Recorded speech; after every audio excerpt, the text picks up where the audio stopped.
안녕하세요. 대한민국의 풍성한 국방 소식을 전달해 드리겠습니다. 구독, 좋아요, 알림 설정을 해주셔서 진심으로 감사드립니다. KF-21 전투기는 동시에 비행할 수 있도록 추가 생산 라인 확장에 박차를 가하고 있습니다. 이 계획은 비용 절감뿐만 아니라 생산 속도에도 영향을 미칩니다. 군사 전문가들은 한국 공군의 KF-21 전투기 양산 가격이 약 900억 원에 달하며 미국산 F-35 전투기와 비교해 80%의 운용률을 목표로 하고 있다고 분석했습니다. 성능과 효율성이 확보된다면 현재 계획된 300대의 KF-21 전투기 외에도 스마트 팩토리를 활용한 생산 라인 확장을 통해 1000대 이상 추가 발주될 가능성도 있습니다. 전문가들조차 해당 영역을 개척하는 일이 결코 쉽지 않을 것이라 예측했습니다. 하지만 이러한 예측은 대한민국에 의해 완전히 깨지고 있습니다.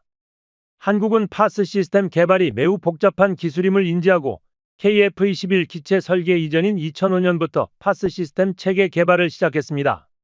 또한 전투기 생산 방식이 기밀 기술이므로 어떤 국가나 개발사도 이를 공개하지 않았으나 한국은 FA-50 생산을 통해 부족한 기술적 요소들을 학습하기 시작했습니다.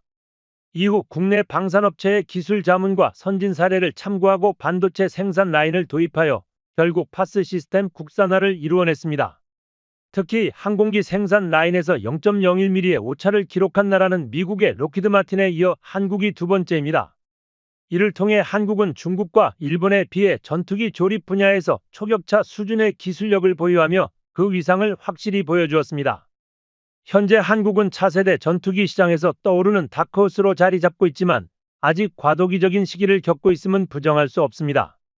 기술 유출 방지에 각별히 주의를 기울이며 국가 안보를 더욱 강화해야 할 것입니다. 오늘날 KF-21의 무인 로봇 시스템은 완전히 한국의 기술력으로 개발되었으며 이는 한국 항공제조 기술력이 얼마나 발전했는지를 여실히 보여줍니다. KF-21 전투기의 신속한 생산을 위해서는 정밀한 조립 기술력이 핵심입니다. 이미 잘 알려진 4대 핵심 기술과 통합 시스템 개발은 완료되었으며 항전 장비의 국산화율도 크게 개선되고 있습니다. 국방보고서에 따르면 KF-21 전투기의 가동률은 곧 90%에 이를 것으로 예상되며 이는 한국 공군이 운용 중인 미국산 F-15 전투기보다 약 1.7배 높은 수치입니다.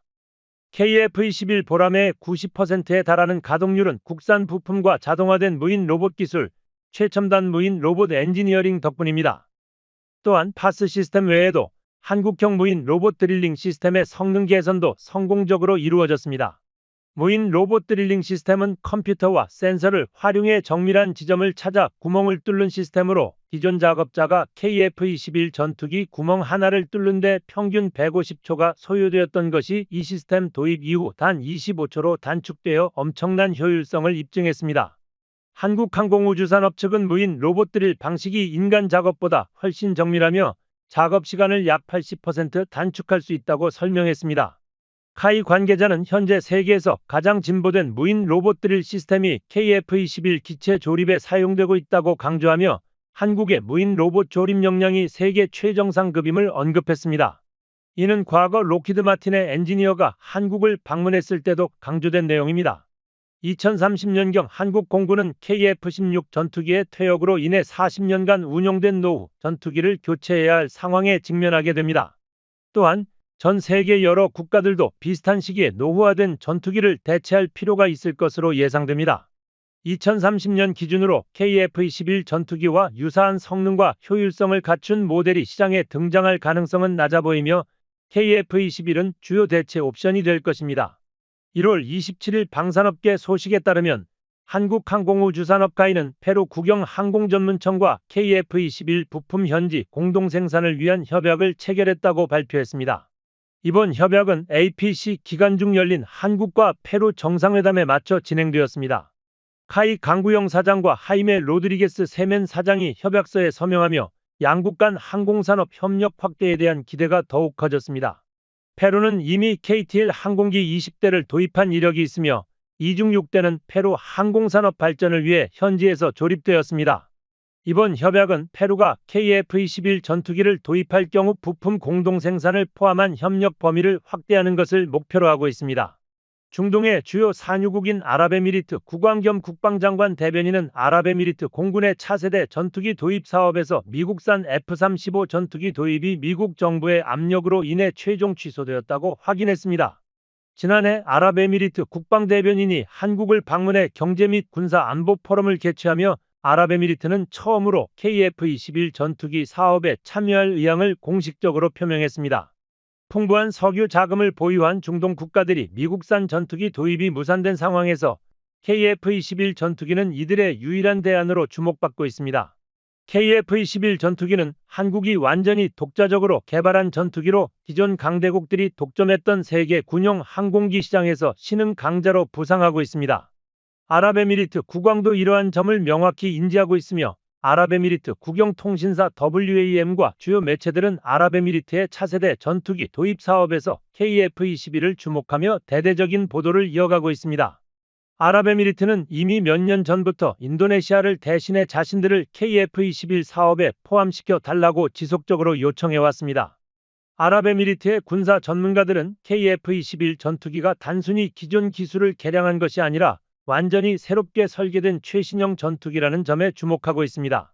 한편 인도네시아는 KF-21 분담금을 여전히 제대로 납부하지 않은 상태로 한국에 대해 불명확한 태도를 취하며 상황을 지켜보고 있습니다. 이러한 태도는 조속히 개선될 필요가 있으며 현재 카이의 대응 방식은 과거와는 다르게 전개되고 있어 인도네시아 정보 당국자들에게 혼란을 주고 있습니다. 아랍에미리트가 KF-21 사업에 합류하게 되면서 인도네시아가 사업에서 배제될 가능성이 한층 더 커지고 있는 상황입니다. 아랍에미리트가 인도네시아를 대신해 공동개발에 참여하겠다는 입장을 표명하자 인도네시아 정부는 서둘러 분담금 협의체 구성을 요청했지만 이는 분담금을 즉시 납부하려는 의도라기보다는 지급 일정 연기, 분담금 감축, 추가 기술 이전, 전투기 도입 조건 할인 등 혜택을 얻으려는 계산으로 풀이되고 있습니다. 아랍에미리트의 참여가 명확해진 상황에서도 인도네시아는 여전히 책임감 있는 자세를 보이지 않고 관망하는 태도를 유지하고 있다는 지적을 받고 있습니다. 이에 따라 많은 국민들은 사우디아라비아와 아랍에미리트의 참여를 환영하며 인도네시아를 KF-21 사업에서 신속히 배제하자는 의견에 힘이 실리고 있습니다. 일부에서는 개발 비용 손실을 감수하더라도 인도네시아를 퇴출해야 한다는 강력한 주장도 나오고 있습니다. 특히 주목할 점은 한국항공우주산업 카이의 대응 방식이 과거와 크게 달라졌다는 것입니다. 이 변화의 배경에는 아랍에미리트 정부의 공식 입장 발표 이전에 폴란드의 중요한 역할이 있었던 것으로 보입니다. 폴란드는 최근 FA-50 전투기 48대를 포함해 약 20조 원 규모의 한국산 무기 구매 계약을 체결했으며 KF-21 사업에서도 인도네시아를 대체할 가능성을 언급한 것으로 알려졌습니다. 폴란드는 FA-50의 사전 테스트 결과에 매우 만족감을 나타낸 후 KF-21 개발과 관련된 협의를 제안한 것으로 전해지고 있습니다. 만약 폴란드와 아랍에미리트가 동시에 KF-21 사업에 참여하게 된다면 이 사업의 해외 수출 규모는 기존보다 훨씬 더 커질 가능성이 있습니다. 아랍에미리트 공군은 F-35 도입 협상이 무산된 자리를 메우기 위해 QAR 차세대 전투기 도입 사업이라는 프로젝트를 진행 중이며 약 80에서 90대의 전투기를 도입해 기존 노후 전투기를 교체하려 하고 있습니다. 그동안 인도네시아의 무책임한 태도에 실망했던 국민들에게 이번 소식은 매우 고무적인 소식으로 받아들여질 것입니다. 대한민국은 이제 단호한 결정을 내릴 준비가 되어 있으며 이러한 상황은 인도네시아에게 큰 충격을 안겨줄 것으로 보입니다. 미국 백악관이 아랍에미리트 국왕에게 F-35 전투기 수출 금지 결정을 직접 전달하면서 중동 지역으로의 F-35 첫 수출 계획은 좌초되었습니다. 이로 인해 중동 시장에서 새로운 수출 경로를 모색하던 록히드 마틴에게는 큰 타격으로 평가되고 있습니다. 반면 KF-21 전투기의 중동 수출 계획은 이러한 상황이 긍정적인 기회로 작용할 것이라는 점에 군사 전문가들이 입을 모으고 있습니다. 강력한 경쟁사였던 록히드 마틴이 중동 시장을 스스로 놓치게 됨에 따라 KF-21 전투기가 이 공백을 메울 가능성은 더욱 높아지고 있습니다. 아랍에미리트가 인도네시아를 대신해 KF-21 공동 개발 및 양산에 참여하게 된다면 인도네시아가 원가로 구매하려던 48대 이상의 전투기를 아랍에미리트가 직접 도입하거나 더 많은 물량을 라이선스 생산 형태로 확보하려는 움직임을 보일 가능성이 있습니다. FA26 가격 상승과 F-35의 잦은 결함 문제로 인해 4.5세대 및 5세대 전투기가 부족한 상황에서 KF-21은 2020년대 이후 상업적으로 성공을 거두고 있는 유일한 차세대 전투기로 평가되고 있습니다. 이로 인해 아랍에미리트를 비롯한 다수의 국가에서 KF-21에 대한 구매 관심이 빠르게 증가하고 있는 상태입니다. 일부 군사 전문가들은 이 기회를 활용해 KF-21N 함재기형이나 KF-21G 전자전 전용 파생형 전투기의 개발을 본격적으로 검토해야 한다는 의견을 제시하고 있습니다. 또한 최근 KF-21위원회의 업무 보고서를 통해 중요한 사실이 밝혀졌습니다. 방위사업청장은 아랍에미리트와의 여러 차례 서신 교환 및 협의 결과 KF-21 전투기 공동 개발에서 실질적인 진전이 있었다고 발표했습니다. 이번 정상회담을 통해 아랍에미리트가 새로운 분담금 협의체로 확정되었으며 아랍에미리트 측은 분담금의 30%를 현물 형태로 제공하기로 결정했습니다. 이로 인해 아랍에미리트와의 협력 관계가 더욱 긍정적으로 평가되고 있으며 이는 인도네시아를 곤혹스럽게 만드는 결과를 낳았습니다. 아랍에미리트가 인도네시아를 대신해 분담금을 충실히 납부하게 될 경우 KF-21 개발 협의에서 인도네시아를 완전히 배제할 수 있는 발판이 마련된 것입니다. 미국 정부는 아랍에미리트의 최첨단 전투기 수출을 금지함으로써 KF-21 전투기가 국제시장에서 유리한 위치를 점하도록 만들었지만 이 결정의 배경에는 또 다른 이유가 있는 것으로 보입니다. 미국은 기술 유출 방지라는 겉보기 이유를 내세웠지만 실제로는 F-35와 같은 첨단 무기를 사우디아라비아나 아랍에미리트 같은 제2선 동맹국에 판매하지 않겠다는 기존 방침을 유지하려는 의도가 있었습니다. 이 방침은 거액의 금액을 제시하더라도 제1선 동맹국이 아닌 국가에는 최첨단 무기를 판매하지 않겠다는 미국의 전략을 보여줍니다. 이로 인해 고성능 전투기가 필요한 아랍에미리트와 사우디아라비아 같은 중동 국가들은 새로운 전투기 공급처를 찾기 위해 공동 컨소시엄 구성을 검토하게 되었습니다.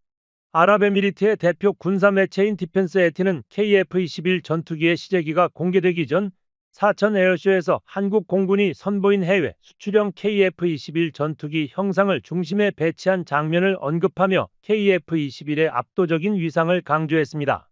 아랍에미리트 언론은 KF-21 보람의 전투기를 최신형 전투기로 평가하며 KMFD로 불리는 대형 디스플레이가 조종사의 편의성과 비행 안정성을 크게 향상시키는 5.5세대급 디지털 환경을 갖췄다고 보도했습니다. 대한민국은 과거 KF-21 사업을 단독으로 추진할 때 예산 부담이 컸으나 아랍에미리트라는 이상적인 파트너가 참여하면서 이제 더는 인도네시아를 염두에 둘 필요가 없어졌습니다. 아랍에미리트가 KF-X 사업에 참여할 경우 인도네시아가 약속했던 49대 이상의 전투기를 구매할 가능성이 높으며 아랍에미리트는 인도네시아와 달리 분담금 지불 문제로 고심할 필요가 없는 국가입니다. 이제 한국의 과제는 인도네시아와의 KF-21 관련 외교를 정리하고 아랍에미리트를 KF-X 사업에 공식적으로 참여시키는 것입니다. 이를 통해 한국과 아랍에미리트는 상호 이익을 주고받는 협력 관계를 형성하며 KF-21 사업을 성공적으로 이끌어갈 수 있을 것입니다. 전 세계 매체들은 KF-21 보람의 성능을 여러 차례 조명하며 그 성능이 결코 단순하지 않음을 강조하고 있습니다. 이 같은 분위기 속에서 대한민국의 첨단 무기와 신기술 개발 수준은 더욱 가속화되고 있습니다. KF-21 전투기의 다양한 부품 중에서도 가장 제작이 까다롭고 핵심적인 부품으로 항공전자 장비가 꼽히고 있습니다. 이 장비는 약 30여 종의 장치가 하나의 체계로 통합되어 전투기의 눈 역할을 담당하는 중요한 구성 요소입니다. 최근에는 미국과 유럽에서 한동안 주목받지 못했던 적외선 탐색 추적 장비가 다시 주목받고 있는 상황입니다. 그 이유는 스텔스 전투기의 전파 침묵 작전과 지향성 전파 통신이 미래 전장의 중심으로 자리 잡으면서 기존 A사 레이더와 같은 고성능 레이더를 보조할 새로운 관측 수단의 필요성이 대두되었기 때문입니다. 국방부의 군사무기 보고서에 따르면 항전 장비와 레이더를 함께 장착한 전투기가 작전에 투입될 경우 적 전투기 탐지율이 기존보다 2배 이상 증가한다고 밝혀졌습니다. 특히 단거리에서는 A사 레이더보다 적외선 탐색 추적 장비의 적 전투기 탐지 능력이 더욱 뛰어나며 레이더보다 오차율이 낮다는 명확한 장점이 있습니다. 이러한 맥락에서 KF-21 전투기의 가장 중요한 전자 장비인 항전 장비와 스텔스 매립 기술이 개발 중이라는 점이 군사 무기 언론을 통해 공식적으로 확인되었습니다. 한국항공우주산업 카이는 목표물 자동 조준 트래커라는 신기술을 적외선 추적 장치에 적용해 최대 20대에 달하는 적 전투기를 동시에 상대할 가능성을 자신 있게 내세웠습니다. 지난달 공개된 KF-21 7호기 제작 현장에서 한국의 최첨단 전자 장비 중 하나인 적외선 탐색 추적 장비가 주목을 받았습니다. 당시 7호기 시제기의 출시와 함께 예상보다 빠르게 연구 개발이 진행되고 있다는 소식이 전해졌으며 특히 스텔스 블록2 개발과 관련하여 적외선 탐색 추적 장비의 스텔스화에 대한 논의가 이루어진 점도 이목을 끌었습니다. 현재 군사무기 정보 사이트와 언론에서는 KF-21 전투기의 항공전자 장비, 특히 적외선 탐색 추적 장비에 대한 기사가 활발히 쏟아지고 있습니다. 그러나 KF-21 보람의 전투기를 향한 극찬이 이어지는 한편 조심스러운 시각도 공존하고 있는 것이 사실입니다. 과거 4세대 전투기의 항전 장비는 돌출형으로 설계되는 경우가 많았으며 이는 항공기의 스텔스 성능에 부정적인 영향을 미쳤습니다. 국산 전자 장비 또한 KF-21 전투기가 최종 조립 단계에 들어가기 전까지 주요 전자 부품의 크기가 커서 문제가 된 바 있습니다. 이를 극복하기 위해 한국은 전자 장비의 크기를 축소하고 동체 내부에 결합하여 스텔스 RCS 레이더 반사 면적 수치를 줄이기 위해 꾸준히 노력해왔습니다. 예를 들어 F-22 랩터와 같은 5세대 스텔스 전투기는 기수 중앙 동체와 후방 동체가 완벽히 결합되어 온전한 스텔스 형상을 갖춰야 성능을 발휘할 수 있습니다. 이와 같은 설계를 달성하기 위해 적외선 탐색 추적 장비와 미사일 연료 탱크 등의 장비가 스텔스 형상을 유지해야만 레이더 탐지를 피할 수 있으며 이를 통해 완벽한 KF-21 블록2 배치가 가능해질 것입니다. 현재 한국에서 KF-21 전투기를 바라보는 시각은 기대와 우려가 공존하고 있습니다. 과연 한국에서 세계적인 전투기가 탄생할 수 있을지 의문을 제기하는 이들도 많습니다. 그러나 이러한 걱정과는 달리 한국의 방위산업은 최근 눈부신 발전을 이루고 있습니다. 특히 최첨단 전자 장비 기술의 성장은 부정할 수 없는 명확한 현실입니다. 최근 한국형 항전 장비는 자동화 조립 라인을 통해 초정밀하게 제작되고 있습니다. 초정밀 전자장비의 조립 과정은 이제 사람의 손을 거치지 않고 무인 로봇이 제어하며 정밀도를 극대화하고 있습니다. 이는 한국이 보유한 최첨단 조립 기술의 강점을 보여주는 사례라 할 수 있습니다. KF-21 전투기의 항전 장비 중에서도 스텔스 매립형 적외선 탐색 추적 장비의 개발이 본격적으로 시작되면서 한국은 KF-21 블록2 스텔스기 개발을 위한 중요한 기반을 다지는 단계에 도달했습니다. 최신 적외선 탐색 추적 장비가 성능을 발휘하기 위해서는 고도화된 데이터 처리 능력이 필수적인 요소입니다. 최근 항전 장비 기술은 전자기술의 비약적 발전에 힘입어 빠르게 향상되었으며 이를 통해 한국은 스텔스 항전 장비 개발에서 선두로 나설 수 있는 기반을 갖추게 되었습니다. KF-21 전투기는 미군 및 서방 주요 군사 강국들이 운용하는 전투기들과 비교해도 뒤지지 않는 다목적 주력 전투기로 평가받고 있습니다. 특히 업그레이드된 KF-21 블록2는 해외에서도 F-35의 강력한 경쟁자로 인정받으며 우수한 성능을 자랑합니다. 여러 중견국에서도 이 전투기의 고성능과 엄청난 폭장량을 높이 평가하고 있습니다. 이러한 전투기의 첨단 항공전자 장비가 결합된다면 공중전에서 수적 열세를 극복하지 않더라도 압도적인 사거리와 화력으로 적 항공기를 신속히 제압할 수 있는 능력을 갖추게 됩니다.